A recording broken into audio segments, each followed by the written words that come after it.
Remine has changed considerably over the last couple of months, so I owe you an update, as many of you have found this channel thanks to my Remine content. So in this video, I'll show you those updates and give you some pointers on how to leverage them for leads. So let's begin.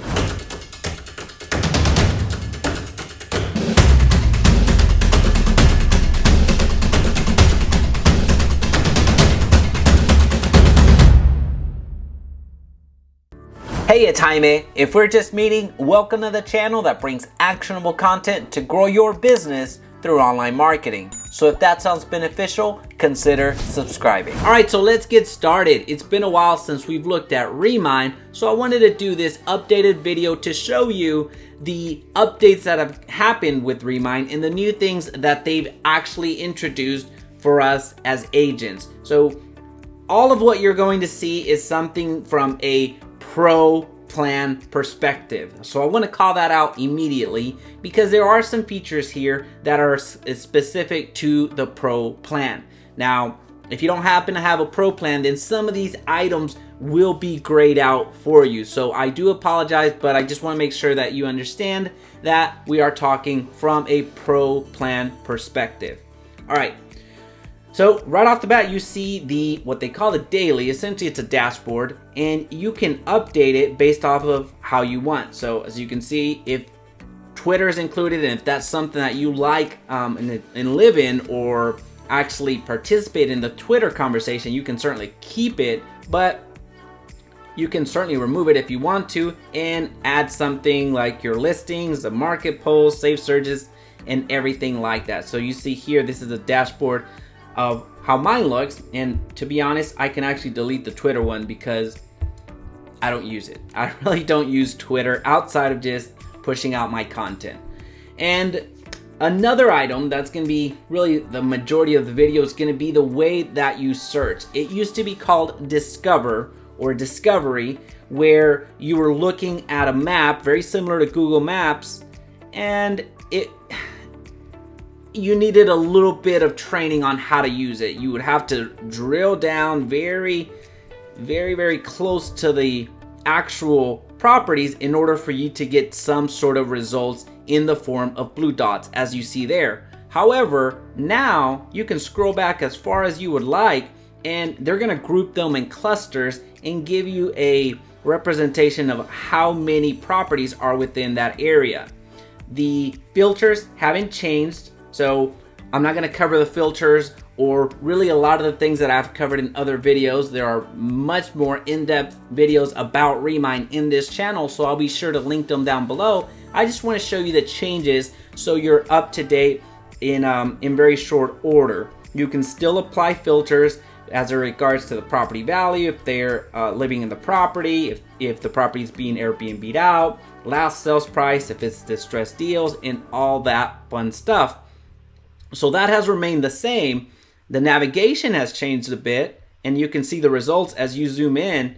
You get a approximation of how many results we're talking about, and they are done in clusters, so you get to see that. Let me just apply one random filter. Let's say property values of less than 500,000. Apply that.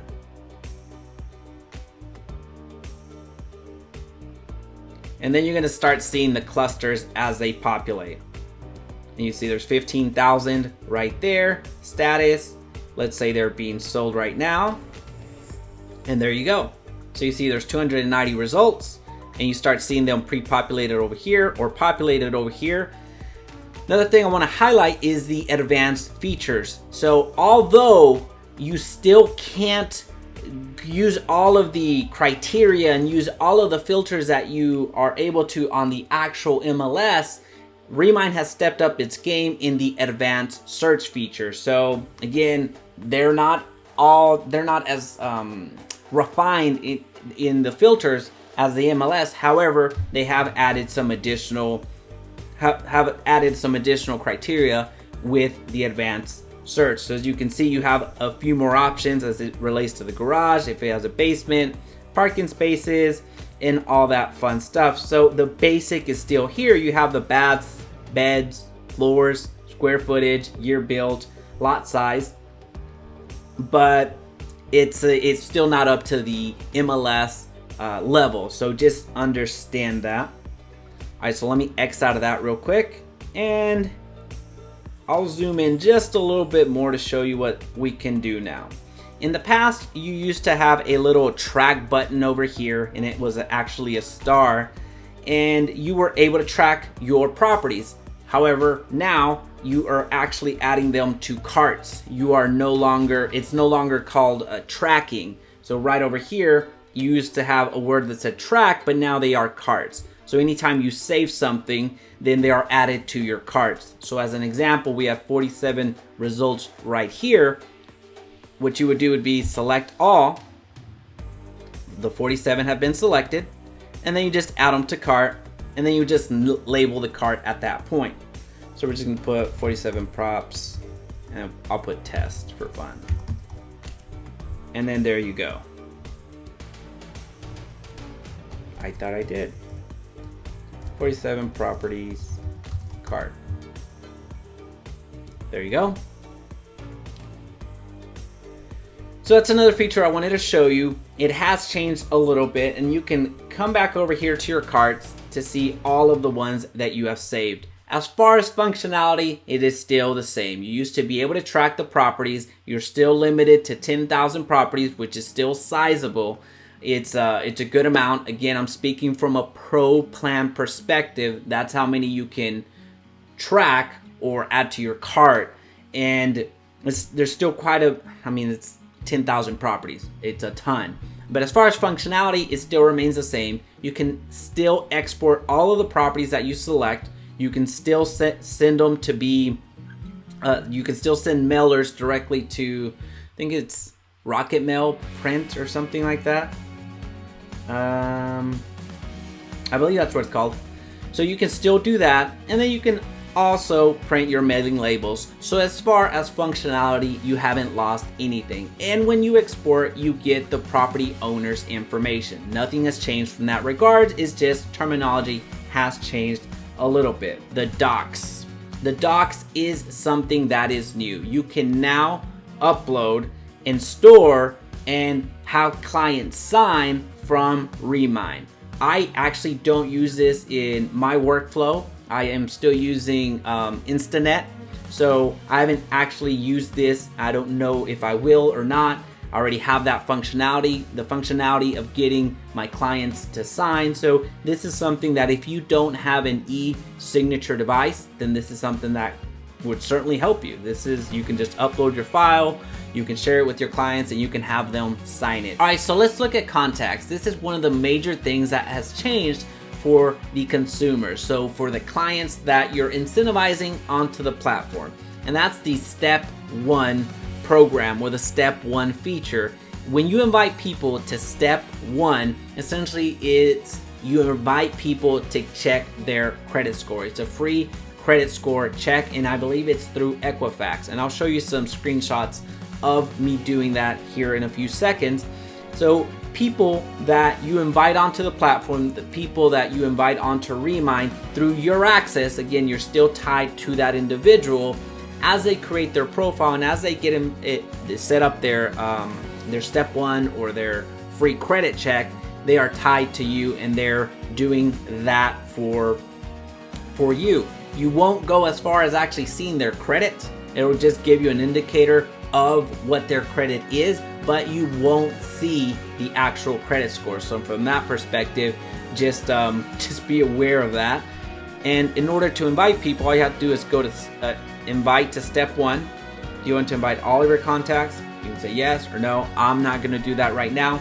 But if you want to do it individually, then all you would have to do is select the individuals that are already a contact and send them that step one invite. And what they're going to receive is an email similar to this, and ideally your face isn't squished like mine is.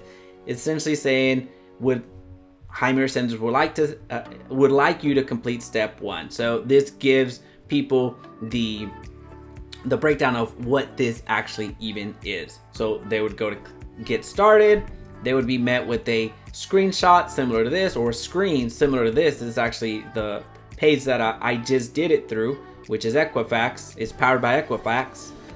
They'd go over here, confirm their mobile phone, and then they would go over to another screen, which I'm not going to show you, which happens to be my birthday and my zip code and all that fun stuff. And then they're going to get a fancy credit score courtesy of you, the agent. Again, you're inviting them to it, and it's something that they can use for their personal benefit. You yourself as the agent won't actually have the credit score, but you will have an indicator of what that is.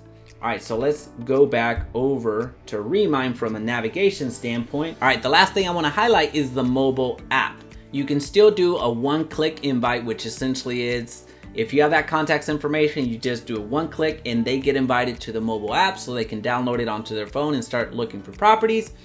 And they can use that mobile app to look at properties directly through the access that you give them. As a reminder, with Remine, people have access to the MLS, so they're able to navigate very easily through it without it looking archaic as many MLSs actually do.